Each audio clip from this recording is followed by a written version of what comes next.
Será que realmente existe anjos que guardam as nossas vidas?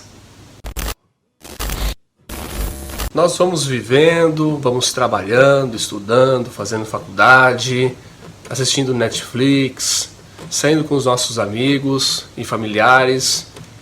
E o fato é que a nossa vida ela é dotada de uma rotina muito do nosso sistema, da nossa dimensão de vida, da nossa matéria. Não é muito normal as pessoas verem anjos, verem coisas sobrenaturais. Não é muito normal. Eu mesmo nunca vi algo diferente. Um anjo grande, um anjo de fogo, eu nunca vi. Mas tenho conhecidos que viram e tiveram visões e presenciaram esses seres que vêm de um outro lugar, de um outro mundo, de uma outra dimensão.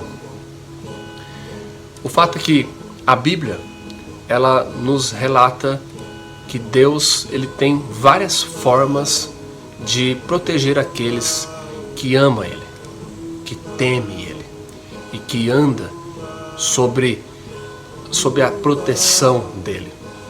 E tem algumas passagens, várias passagens, poderia ficar aqui citando várias passagens da Bíblia que apresenta momentos esses homens de Deus sendo protegidos por esses seres vindos de um outro lugar, de uma outra dimensão, de um outro mundo.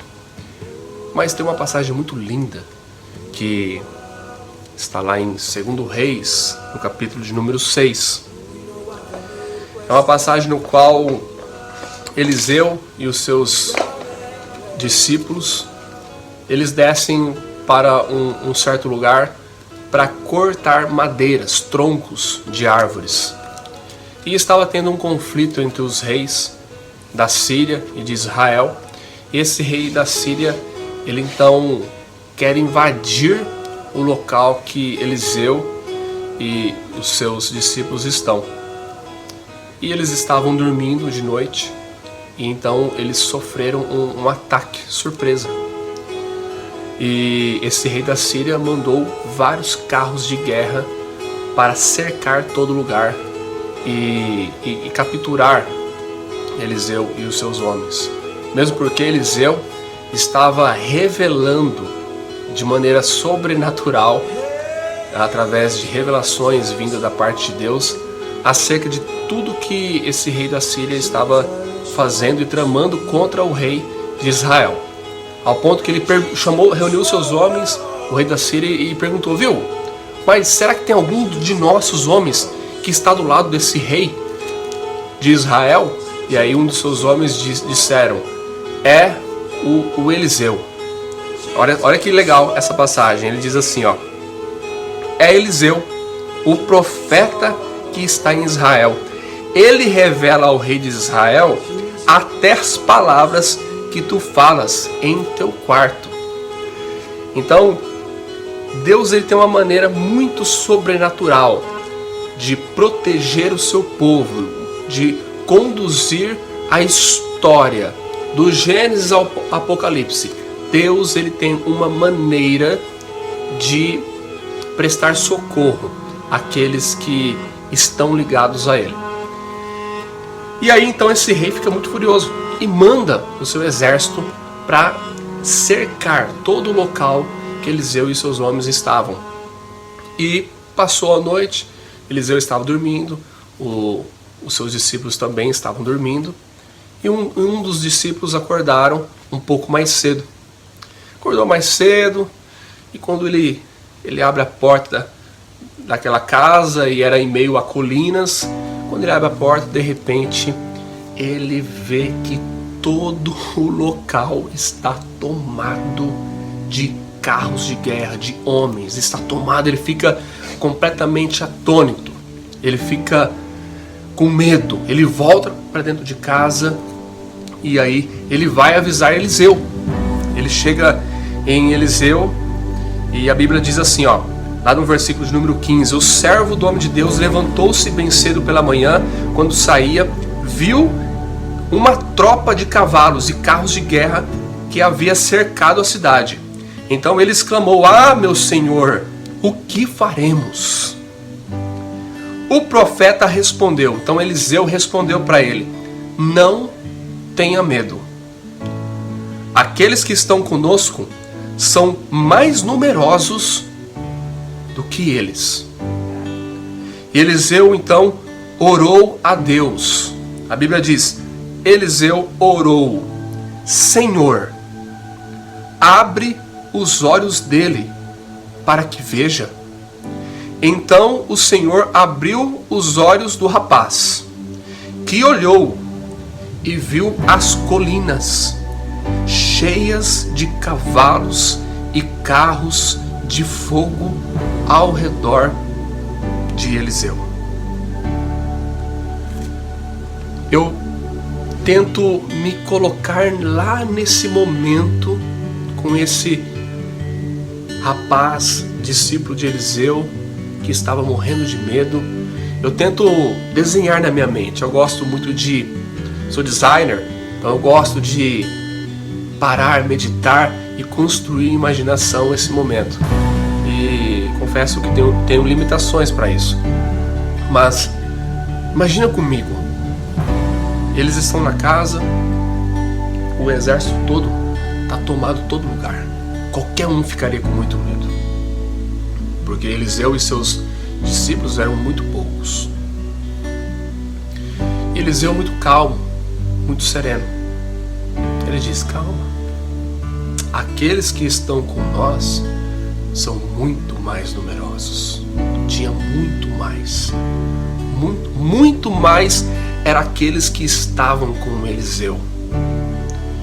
Um número muito maior do que todo o exército que o rei da Síria tinha enviado. E aí então, quando ele ora, Deus abre os olhos daquele rapaz.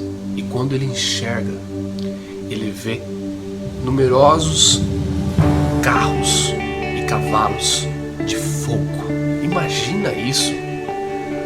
Carruagens flamejantes, cavalos de fogo, numerosos, aquele lugar tomado por aqueles cavalos de fogo. É muita.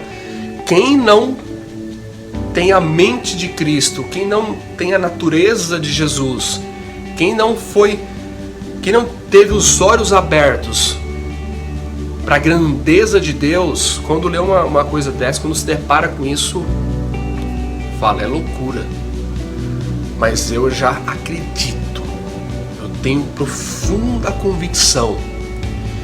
E que coisa mais linda e que coisa espantosa. Eu às vezes me pego querendo ter algumas experiências sobrenaturais com Deus, mas às vezes eu me pego em algumas conversas com Deus dizendo: Pai, me prepara, me gera condições para esse momento, porque deve ser algo assim muito chocante, né? Eu acho que o nosso instinto, a nossa estrutura, as nossas condições físicas e mentais e emocionais não estão preparadas para uma cena dessa, né? Imagina, de repente você abre os olhos e aí onde você está agora, você começa a ver um monte de seres flamejantes, tomados de fogo, e são anjos enviados por Deus. Eu acho que eu sou meio cagão, acho que para essas coisas aí.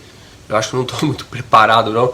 Eu acho que eu cairia duro no chão, porque João, quando Jesus chama João, que estava lá exilado na ilha de Patmos, para dar toda a revelação do Apocalipse, João ele tem uma visão extraordinária lá da dimensão eterna. João é arrebatado para aquela dimensão.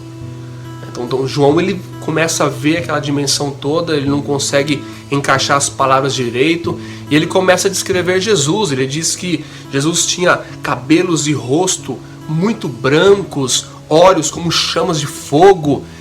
Então ele tinha uma roupa diferente, e quando ele bate o olho no pé de Jesus, era como um latão reluzente que tivesse saído da fornalha. Então os pés de Jesus parece que pegava fogo, era aquela coisa acesa, iluminada. Quando ele viu, ele fala: e quando eu vi, eu caí como morto. João morreu. Literalmente morreu. Ao ponto que Jesus toca nele. E aí ele ressurge, ele ressuscita, ele passa a viver de novo. Porque onde Jesus toca a mão, a vida acontece. Onde Jesus chega, a vida chega junto. Por isso que não existe vida fora de Jesus.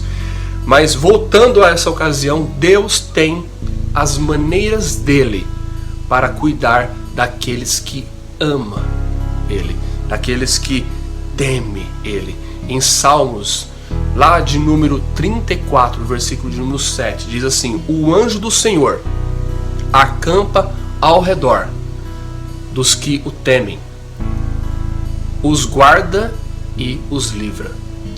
Então, se Deus abrisse os seus olhos agora aí, onde você está, provavelmente você veria anjos de fogo, flamejantes. É fato que esses anjos podem ter várias formas. Eles aparecem na Bíblia em alguns momentos, em vários momentos, cada um de uma forma, eles se apresentam cada um de uma maneira. Mas já pensou? O fato é que esse Deus, esse nosso Deus que criou todas as coisas, que nos criou, Ele está conosco de maneira extraordinária. Ele está conosco de maneira grandiosa e surpreendente.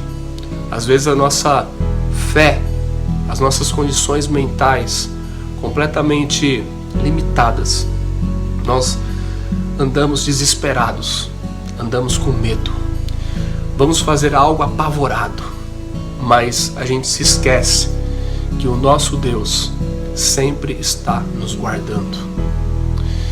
E é assim que eu gostaria que você caminhasse, andasse e vivesse sem medo e com plena confiança e com plena tranquilidade, que nem Eliseu, tranquilo, sereno, confiante, porque aqueles que estão ao nosso redor são muito mais numerosos do que os nossos problemas e o mal que poderá e que de alguma maneira poderá sobreviver sobre nós. Deus guarda, e que esse Deus, e que nós possamos sempre viver com temor e com muita proximidade e confiança nesse Deus, e que diariamente os seus anjos, muito mais numerosos anjos de fogo, possa me proteger e possa te proteger também. Descanse, viva em paz, viva confiante, viva seguro. Deus guarda as nossas vidas.